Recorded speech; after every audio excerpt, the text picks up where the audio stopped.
हनुमान जी महाराज की जय।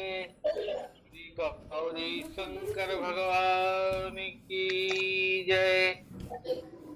श्री तुलसीदास जी महाराज की जय। अमृत संघानां तानां छन्दसामपि मंगलानाम च कर्तारौ वंदे वाणी विनायको देवी देहतनया पदपुंडरीकम् केशौर सौरभ समाहितयोगितं अंतुं त्रितापमनिशं मुनिहंस सेव्यं तनमानशालि परिचित पराग पुण्यम। दक्षिणे लक्ष्मणो यस्य वामे च जनकात्मजा पूर्वतो मारुतिर्यस्य त्वं वन्दे रघुनन्दनं। राम कथा मानस विमल कथा राम दरबार राम कथा के रसिकवर आवहो पवन कुमार। बोलो भक्तवत्सल भगवान की जय। इस लिंक से जुड़े हुए समस्त विद्वजनों का, संतों का, श्रोताओं का, वक्ताओं का, मातृशक्ति का और आज के हमारे संचालक हैं हमारे युवा तुर्क श्री युवराज सिन्हा जी, और अभी कुछ देर पहले दिखे थे अपने डॉक्टर लोकेश साहू जी दिखे थे, खैर नहीं दिख रहे हैं वो। तो आप सबको जितने लोग जुड़े हो, चाहे अदृश्य हो, चाहे दृश्य हो, चाहे अगोचर हो, चाहे गोचर हो, आप सबको सादर वंदन करता हूँ। और आइए, ममता दाद कंडुइर साई हरस विषाद गरह बहुताई।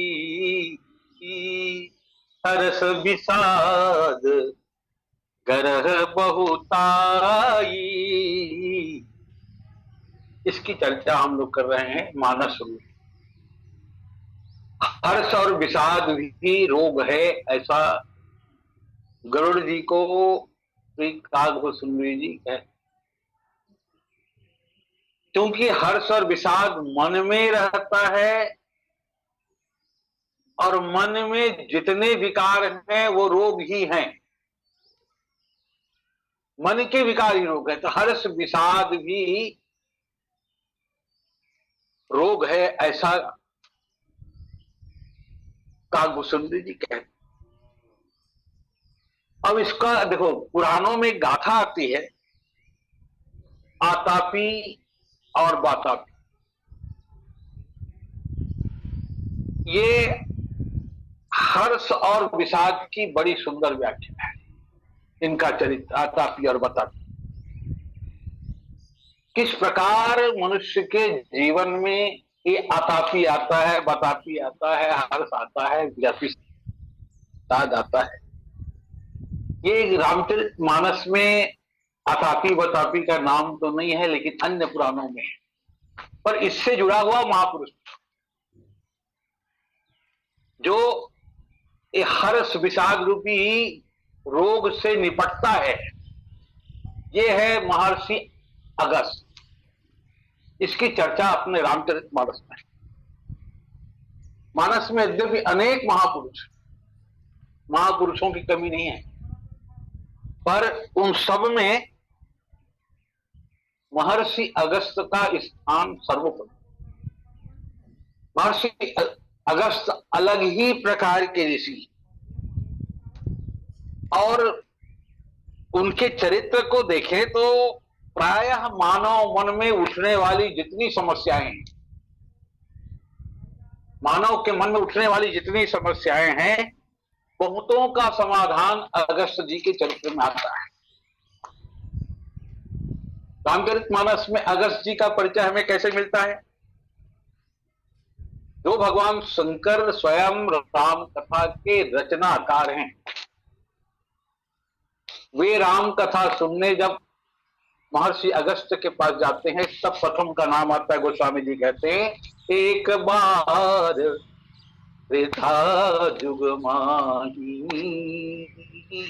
असंभु गए कुंभज ऋषि पाई। आगे पढ़े कि इनके जीवन में 3 प्रकार की समस्याएं जिनका इन्होंने समाधान किया है।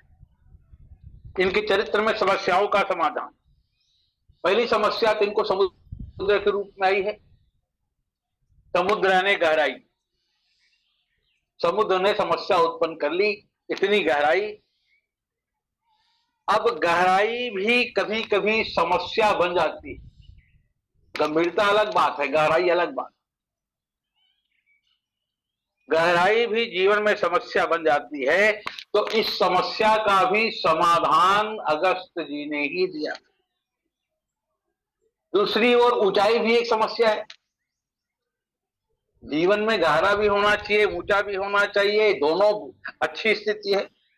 पर समुद्र की गहराई और विंध्याचल की ऊंचाई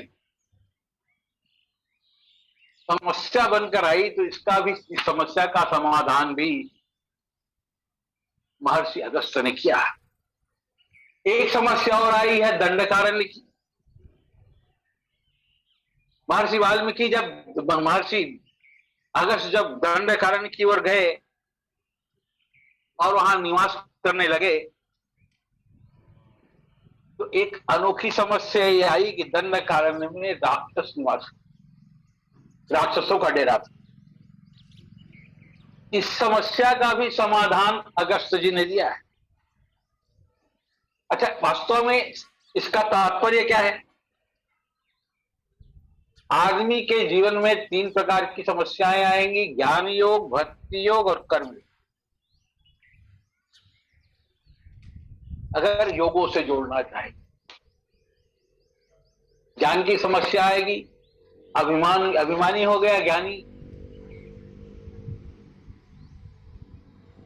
इस प्रकार की समस्याएं आएंगी और इन समस्याओं का समाधान अगस्त जी ने दिया, क्योंकि इनके जीवन में इन तीनों की पूर्णता है। महर्षि अगस्त का परिचय बड़ा अनोखा इसलिए है, जिस समय भगवान शंकर ने कहा, सती मैं कथा सुनने जा रहा हूं, तो सती जी चकित हो पूछती, कहां जा रहे हैं आप? कथा सुनने। किससे? कुंभज से। यानी जिसका जन्म, कुंभज का अर्थ क्या होता है? कुंभज, जो कुंभ से जन्म हुआ है, जिसका जन्म कुंभ से ने घड़े से हुआ है, उससे आप कथा सुनने जा रहे हैं। अच्छा, इसकी विशेषता क्या है? घड़े के बेटे का विशेषता यह है, घड़ा तो समुद्र को सुखा नहीं सकता, पी नहीं सकता, लेकिन ये घड़ा का बेटा समुद्र को पी गया, सुखा कर। अगस्त का बाप घड़ा समुद्र को सुखा नहीं सकता, लेकिन बेटा समुद्र को सुखा दिया। समुद्र पहले तो घड़े में आ ही नहीं सकता, पर बेटे में जाके समा गया। समुद्र घड़े में आ नहीं सकता, लेकिन घड़े के बेटे में समा गया जाकर। पार्वती मैया कहती हैं आप घड़े के बेटे से कथा सुनने जा रहे हैं? घड़े के बेटे से? क्योंकि आप स्वयं चरित सिंधु, आप स्वयं सागर हैं और जा रहे हैं घड़े के बेटे के पास। चरित सिंधु गिरिजा रमन। भगवान शंकर कहते हैं राम कथा अगाध समुद्र तो है पार्वती, इसमें दो मत नहीं। राम अमित गुण सागर के पावे कोई, पर वास्तव में कथावाचक वही हो सकता है जो समुद्र को घड़े में लाना जानता हो। जो समुद्र को घड़े में लाना जानता हो वही कथावाचक हो सकता है, और कथावाचक वही तो करता है। अनंत परमात्मा के विस्तृत चरित्र को अपने घट में बिठा लेता है और वहीं से फिर प्रकट करता है कथा। इस नाते कुंभज से बढ़िया कथावाचक कोई दूसरा नहीं है। बढ़िया कथावाचक तो कुंभज ही होगा। यदि इसको और आध्यात्मिक दृष्टि से विचार करें तो कुंभज शब्द का तात्पर्य क्या है? कुंभज यानी जो घड़े से जन्म। घड़ा किससे बनता है? मिट्टी से बनता है। और ये शरीर भी क्या है? घड़ा ही तो है, मिट्टी से ही तो बना है। घड़ा भी मिट्टी का, शरीर भी मिट्टी का। इस संबंध में एक कथा आती है। विद्वानों की सभा में एक कुरूप व्यक्ति कहता, उसके एक आंख से चेहरे में चेचक का दाग था, और जब संतों की सभा में पहुंचा तो वहां संत मुंह दबाकर हंसने लगे। ये विचित्र व्यक्ति आया, कुरूप व्यक्ति आ गया। हंसी बहुत रोकना चाहते थे लेकिन हंसी रोक नहीं पा रहे थे, मुंह दबा के हंस रहे थे। पर वो व्यक्ति बुरा नहीं माना। उसने पूछा, एक चीज बताओ, तुम लोग हंस किस पे रहे हो? अब लोग डरे, पहुंचा हुआ व्यक्ति है, श्राप न दे दे। सबकी हंसी बंद हो गई। पर उन्होंने श्राप नहीं दिया किसी को, बल्कि मुस्कुराते हुए पूछा, तुम लोग किस पे हंस रहे हो भाई? मुंह पर हंसा ही कि कोह रही? तुम लोग मुझ पर हंस रहे हो कि तुम्हारे पर हंस रहे हो? तुम लोगों की दृष्टि मुझ पर है हो सकते, इसके पीछे बनाने वाला कौन है? इस घड़े को किसने बनाया है? कुम्हार कौन है? जिसको देखा जाए तो सफल दृष्टि होगी। आप लोग मुझे देख रहे हैं, घड़े को देख रहे हैं, आप लोग घड़े बनाने वाले को नहीं दिख रहा है। जब तक भी बनाने वाला प्रत्यक्ष नहीं दिख रहा है, घड़ा प्रत्यक्ष दिख रहा है, बनाने वाला नहीं दिखता। लेकिन बुद्धिमान व्यक्ति अपने तर्क से, अपने बुद्धि से, अगर घड़ा है तो बनाने वाला भी है, ये सिद्ध कर सकता है। बिना किसी के बनाए ये घड़ा बन ही नहीं सकता। यानी घड़ा है तो किसी ने बनाया होगा, क्योंकि प्रत्येक वस्तु का निमित्त और उपादान कारण है। निमित्त कारण और उपादान कारण भी है। अच्छा, इसीलिए वैसे हम लोग इस शरीर को क्या कहते हैं? नाशवान। इसीलिए शरीर की क्षिति जल पावक गगन शरीरा समीरा पंचरति अधम शरीरा, अधम कह देते। पर अधम तक ही दृष्टि जाना उचित नहीं है, उसके आगे भी हमारी दृष्टि जाना चाहिए। इस घड़े को देख करके अगर घड़ा है तो बनाने वाला है, उस बनाने वाले पर दृष्टि जाना चाहिए। यही हमें ईश्वर से जुड़े। इस शरीर का यही महत्व है। शरीर है तो शरीर को बनाने वाला भी है। अगस्त जी का जन्म घड़े से तो हुआ, पर उन्होंने समुद्र को पी लिया, विंध्याचल को झुका दिया, आतापी बतापी नामक राक्षस को मिटा दिया। मनुष्य का शरीर भी एक घट ही है, और इसी घट से अगस्त का जन्म होना चाहिए। इसका मतलब विवेक का जन्म हो, भगवत प्रेम का जन्म हो, भगवत भक्ति का जन्म हो, भगवत प्रीति का जन्म हो। ये घड़े से ही जन्म होगा, और जिस घड़े से इसका जन्म हुआ है वही विवेक का नाम अगस्त, और जिसके जीवन में इसका जन्म हो गया उसका ही जीवन सार्थक है। यद्यपि विंध्याचल के संबंध की कथा में उनकी भूमिका अलग प्रकार की। विंध्याचल ने सुना, कहीं से सुना कि सूर्य हिमालय की परिक्रमा करता है। सूर्य हिमालय की परिक्रमा करता है, तब उसने सूर्य के पास प्रस्ताव भेज दिया कि देखो सूर्य, हम हिमालय से कम नहीं है, तुम हिमालय की परिक्रमा तो करते हो, हमारी भी परिक्रमा करो। जब हम उससे कम नहीं, हमारी परिक्रमा क्यों नहीं करते? देखो ये भी एक समस्या है।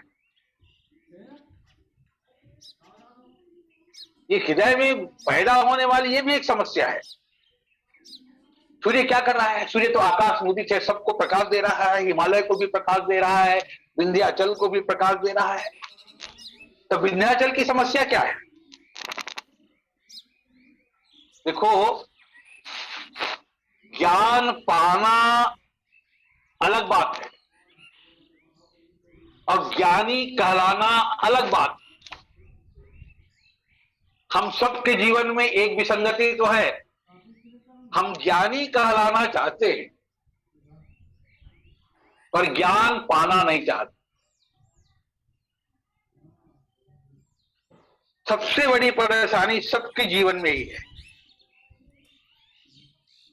ज्ञान पाने की इच्छा बहुत महान है, ज्ञान पाने की इच्छा महान है, पर ज्ञानी कहलाने की इच्छा अभिमान है। ज्ञान पाना महान है, लेकिन ज्ञानी कहलाने की इच्छा यही अभिमान है। सूर्य ज्ञान का प्रतीक है, प्रकाश ज्ञान का प्रतीक है। अच्छा, ये ज्ञान हिमाचल को भी, विंध्याचल को भी प्राप्त है, पर विंध्याचल में एक ज्ञान होने के कारण ज्ञानी है, इसलिए सात्विक अभिमान प्रकट हो गया। और ज्ञान का जो ज्ञानी है या उसका सर्वोत्कृष्ट लक्षण क्या है? रामचरितमानस में तो ज्ञान मान जहाँ एक नाही, जहां ज्ञानी मिट जाता है केवल ज्ञान रह जाता है, ज्ञान मिट जाता है, ज्ञाता मिट जाता है, ज्ञानी मिट जाता है। जिसका ये तीनों मिट गया हो वही ज्ञानी हो सकता है। ज्ञानी में अभिमान आना स्वाभाविक है। विंध्याचल में अनेक सद्गुण है, वो अन्य पर्वतों की भांति वो भी परोपकारी है, उसमें ऊपर उठने की भी शक्ति है। सूर्य से कहता है परिक्रमा करो, सूर्य इंकार कर देता। तब विंध्याचल ऊपर उठने लगता है। वैसे ऊपर उठना गलत बात नहीं है, अच्छी बात है, पर यहां विंध्याचल का ऊपर उठना एक समस्या पैदा कर देता है। सूर्य का मार्ग अवरुद्ध कर देता है। सूर्य का मार्ग अवरुद्ध कर देना चाहता है, संसार में अंधेरा फैला देना चाहता है। इस समस्या से बचने का उपाय अगर दुनिया में किसी के पास है तो घड़े के बेटे के पास है, अगस्त। देवताओं ने, अन्य लोगों ने महर्षि अगस्त से प्रार्थना किया, महाराज समस्या का समाधान आपके पास है। जब किसी विवेकी के जीवन में सात्विक अभिमान आ जाए, ज्ञानी के जीवन में सात्विक अभिमान आ जाए, तो वही करना चाहिए जो अगस्त जी ने किया। अगस्त जी विंध्याचल के पास पहुंच गए, विंध्याचल में अनेक कमियां हैं, अभिमानी है, लेकिन एक विशेषता है, अगस्त जी को देखे विनम्र हो गया, सात्विक अभिमान उसका ब्रेकअप हो गया, अगस्त जी के चरणों में गिर गया, अगस्त जी को गुरु भाव से देखता, महान आदर है उसके मन में अगस्त जी के लिए। और एक बात हमारे शास्त्रों ने बहुत गंभीरता से कहा है, अभिमान नष्ट करने का सबसे बड़ा उपाय गुरु ही है। इस समस्या का समाधान गुरु ही है, इसलिए गुरु बनाने की परंपरा हमारे यहां है। जो व्यक्ति, कई व्यक्ति ऐसे स्वयं साधना करते, किताब पढ़ते हैं, तरह तरह किताब पढ़ते हैं और पढ़कर सिद्ध भी हो जाते हैं। सिद्ध होने के बाद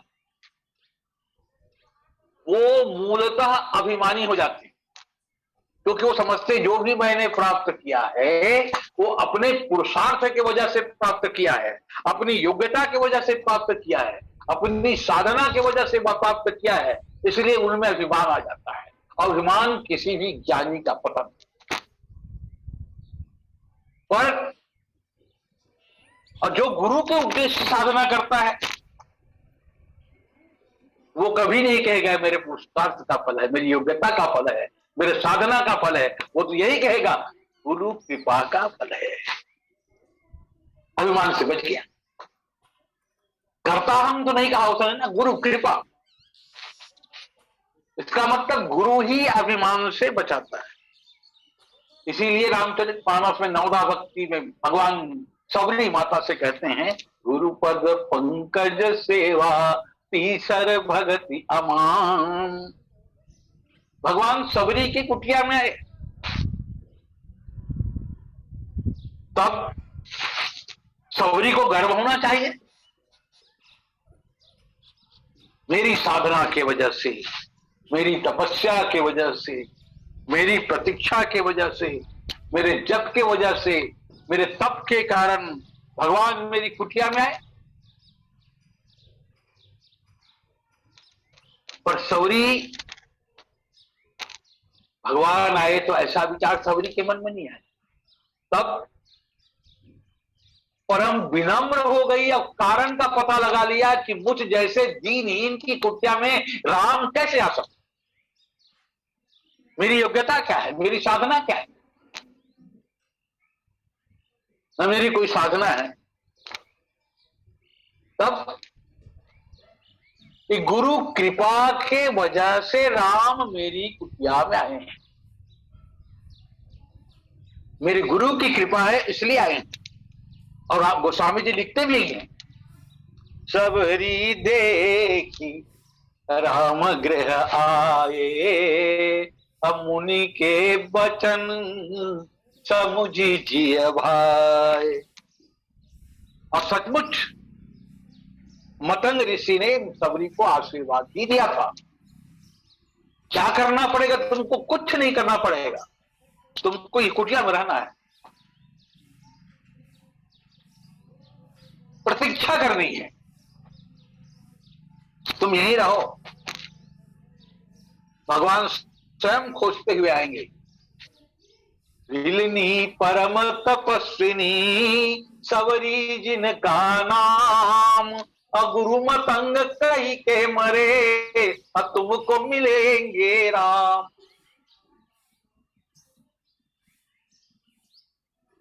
अपने पुरुषार्थ से पाने का अभिमान न होकर गुरु कृपा से पाने का, गुरु आशीर्वाद से पाने की वृत्ति का उदय होगा, यही विनम्रता का उदय है। विंध्याचल के साथ भी यही होता है। वह ऊपर की ओर उठता तो है, पर जो ही अगस्त को देखा झुक गया, विनम्र हो गया, प्रणाम किया, प्रणाम करके पूछा गुरुजी मेरे लिए क्या आज्ञा? तो अगस्त जी ने कहा आज्ञा यही कि मैं जा रहा हूं दक्षिण तरफ, और भैया मैं जब तक नहीं आऊंगा तब तक तुम ऐसे ही पड़े रहो। जहां गुरु भक्त हैं जी, पहाड़ भी गुरु भक्त, जिसको जड़ कहते हैं वो भी गुरु। कहते हैं कि अगस्त जी जो दक्षिण गए सो गए, पलट के नहीं आए। आज भी विंध्याचल पर्वत पड़ा हुआ है, झुका हुआ है। ऋषि ने जो कहा ऐसे ही पड़े रहो, आज भी दंडवत पड़ा हुआ है। उत्तर भारत में रहते थे, लेकिन अगस्त जी संसार के कल्याण के लिए चले गए दक्षिण भारत। अब विचार करो तो लगता है किस विंध्याचल के साथ छल हुआ है। विचार करने से ही लगता है इस विंध्याचल के साथ छल हुआ है, अन्याय हुआ है। ऊपर उठ रहा था, उसको दबा दिया गया। वैसे संसार में ऊपर उठते हुए वही लोगों को लोग दबा देते हैं। सक्षम लोग अपनी बराबरी में किसी को जाने नहीं देना चाहते, पर यहां बात ऐसी नहीं है भैया, कि क्योंकि गुरु की भूमिका बड़ी जटिल है, सहज नहीं है। गुरु बनना भी सहज नहीं है, गुरु बनाना भी सहज नहीं है। गुरु की समस्त भूमिका शिष्य के हित के लिए होती है। तात्कालिक दृष्टि से लगता है कि शिष्य का अहित हो रहा है, और उसका दूरगामी परिणाम बड़ा सुखद होता है। यह अगस्त विंध्याचल की चरित्र में देखो। विंध्याचल ज्ञानी तो था, ज्ञानाभिमानी भी हो गया, पर गुरुदेव के संग से, संत के संग से इसने विराम लग गया। उसके बाद समर्पण की वृत्ति आई, उसने गुरुजी के सामने समर्पण कर दिया। इसका फल क्या मिला उसे? तात्कालिक तो लगता है गलत हुआ है, लेकिन वास्तव में फल यह मिला कि जब राम जी वन यात्रा में आए और चित्रकूट में निवास कर, चित्रकूट आए वन में, तो वाल्मीकि जी से पूछा, वाल्मीकि जी हम रहे कहां बताओ? उन्होंने कहा प्रभु चित्रकूट में रहो। चलहु सो फल श्रम सब कर करहु, राम देहु गौरव गिरिवरहु। विंध्याचल की शाखा ही है चित्रकूट, और गौरव तो चाहता था, क्यों कर रहा था विंध्याचल ऐसा? इस सूर्य को कह रहा था मेरी प्रतिज्ञा, मेरी परिक्रमा करो, अपना गौरव बढ़ाने के लिए। न वो गौरव से वंचित हुआ, न उसके साथ अन्याय हुआ। यही कुंभज विवेक की महत्ता है। कुंभज वास्तव में विवेक है। वास्तव में विंध्याचल की वंदना अगर परिक्रमा अगर सूर्य करता, विंध्याचल की परिक्रमा अगर सूर्य करता, तो विंध्याचल उतना गौरवान्वित नहीं हो पाता जितना आज गौरवान्वित होने जा रहा है। और संत के वचनों का पालन किया, विनम्र हुआ, अभिमान को छोड़ा, शरणागत हुआ, समर्पित हुआ। उसके कारण भगवान जब चित्रकूट आए तो सबसे पहले चित्रकूट की परिक्रमा किया। भगवान ने कहा, विंध्याचल तुम अभी तक समझ रहे हो वे संत ने तुम्हारे साथ अन्याय किया है। संत के समक्ष झुकने से तुम्हारा नुकसान हुआ है। तुम तो चाहते थे सूर्य, केवल सूर्य तुम्हारी परिक्रमा करे, पर तुम्हारे सामने तो कोटि कोटि सूर्य जिसमें समाये हुए हैं, वह महासूर्य परिक्रमा कर रहा है। तुम कितने सौभाग्यशाली। रवि सत्य कोटि प्रकाश, राम जी लिखा। विनम्रता देखो, सूर्य मिलता तो क्या मिलता? विंध्याचल को तो ईश्वर ही मिल गया ना, उसकी गोद में बैठ गया ना। चित्रकूट में रहना शुरू किया, परिक्रमा भी कराया और गोद में भी बिठा लिया ईश्वर को। विंध्याचल का सौभाग्य तो देखो। ज्ञान योग की समस्या है, कर्म योग की समस्या। जब दक्षिण में रहने लगे महाराज अगस्त जी, वहां एक समस्या थी, ऋषि मुनियों की संख्या कम हो रही। लोग समझ नहीं पा रहे थे, क्योंकि वहां दो राक्षस रहते थे, भाई थे, आतापी और वत, और दोनों बढ़िया आश्रम बना के ऋषि मुनि के वेश में रहते, राक्षस जैसे नहीं रहते, मायावी तो थे ही। और किसी संत के घर जाते उन्हें कहते, महाराज आज की प्रसादी आप हमारे घर, आपका निमंत्रण। एक एक बुलाते, दल में नहीं बुलाते। अब संत सहज होते, चल देते। तो आतापी क्या करता, वो आतापी को मार देता, भोजन बना देता। अब भोजन कैसे बनता तो, लेकिन मायावी भोजन शाकाहारी लगता, फलाहारी लगता, पता ही नहीं चलता कैसा भोजन है। अब ऋषि मुनि बेचारे भोजन कर, अब जैसे ही भोजन करके उठते तो ऐसा कुछ मंत्र पढ़ता, बतापी आ जाओ, बतापी आ जाओ, तो बतापी पेट फाड़ के निकल जाओ।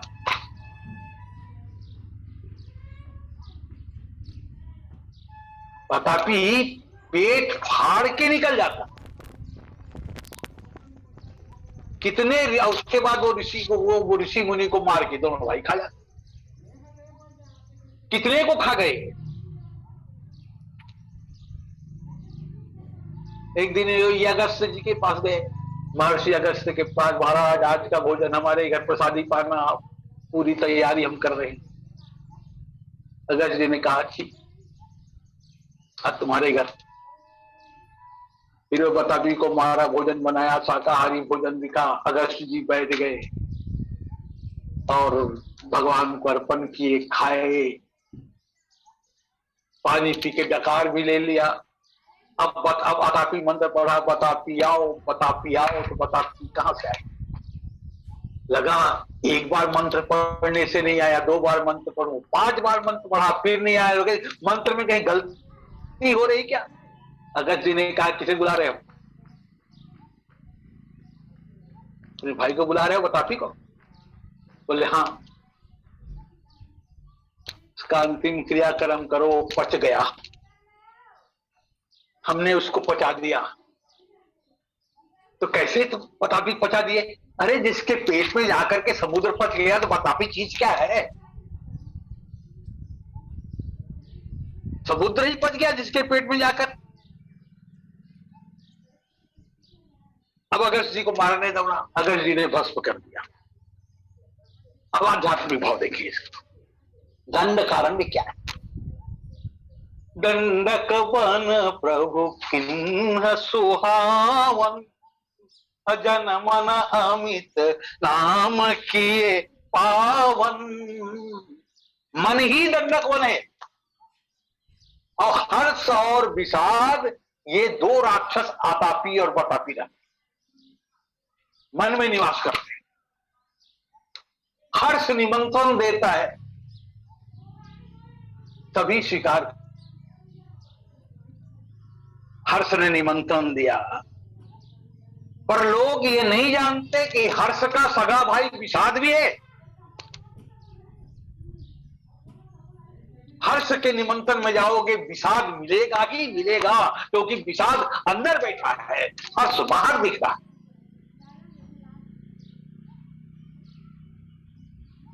जैसे सुख का सगा भाई दुख है। जिस समय सुख बाहर दिखाई दे तो समझ लेना दुख भीतर बैठा है, और पेट फाड़ के निकलेगा ही निकलेगा, चुप नहीं सकता।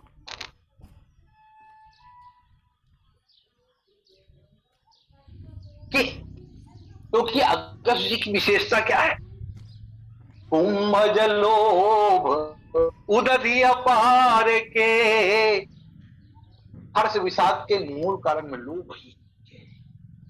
जिसके जीवन में लोभ नहीं है वही हर्ष विषाद से बच सकता है, और जिसके जीवन, मानव के जीवन में लोभ रहेगा ही रहेगा। इसीलिए हर्ष विषाद ज्ञान अज्ञान जीव धर्म अमिति अभिमान नाम कृपा से ही बच सकते हो।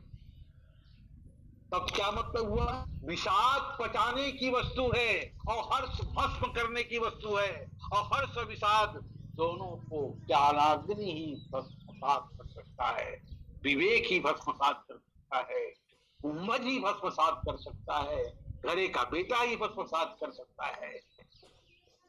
क्योंकि हर्ष विषाद दंड कारण्यन मन के, और मन के रोगों को, मन को पावन कौन कर सकता है? तब तो हम लोग पढ़ते ही दंडक वन प्रभु किन्ह सुहावन। जब तक राम जी नहीं आएंगे दंडक, जब तक हमारे मन में राम जी नहीं आएंगे, तब तक हर्ष विषाद मन के विकारों से, मन के रोगों से हमारी कोई रक्षा नहीं कर सकता, सिवाय ईश्वर के राम कृपा ना सही सब रोगा। तो आज की ये हर्ष विषाद को यही इस चैप्टर को क्लोज करते हैं। अब ममता छूट गया है, इसकी चर्चा करेंगे। ममता कंडू या नदार, जितना खुजा उतना बढ़ता है, और खुजाने में बड़ा आनंद आता है। जिसको दाद हुआ है बड़ा भाग्यशाली, जानता है क्या सुख है दाद को खुजाने में। यही ममता है, तो इसकी चर्चा फिर करेंगे। मेरा ख्याल है समय हो गया है। बोलिए सियावर रामचंद्र भगवान की जय। और युवराज भाई अब कुछ बोल